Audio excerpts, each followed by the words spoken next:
Hi, my name is Michele Millen.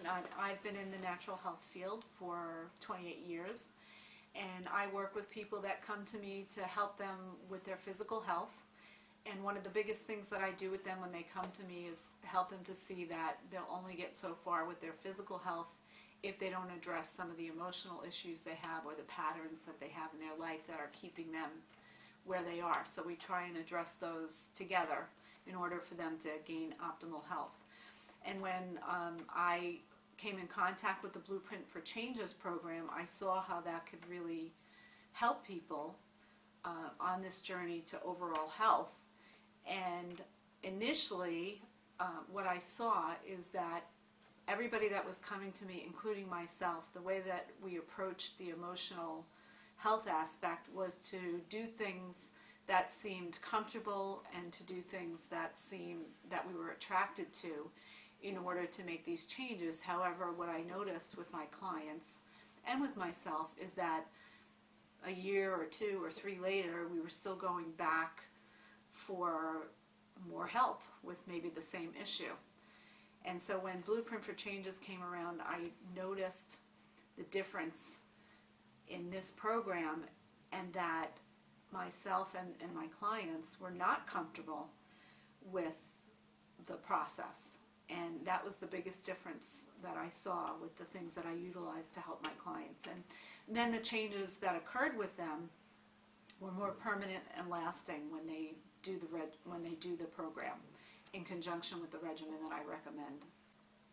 So when I first see people and I test them, I don't take a history of any of their physical issues. And that's because I want for them to see that the equipment is going to ask their body what's wrong without their input, without their conscious input.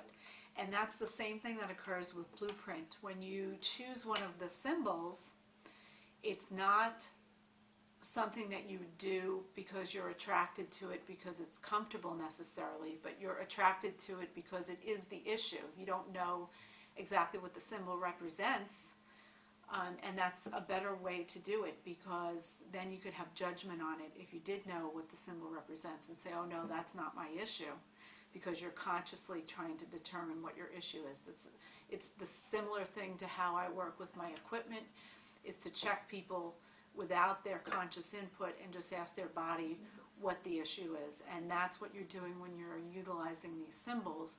You're not consciously determining what your issue is. What I've noticed with a lot of my clients that have gone through this program is, as I've said before, the resistance that happens, and they continue to go through the program, and they kind of go in a wave of changes or feeling uncomfortable and more changes, and then invariably I see that a big change occurs, and then they might continue going in waves, and then big changes occur.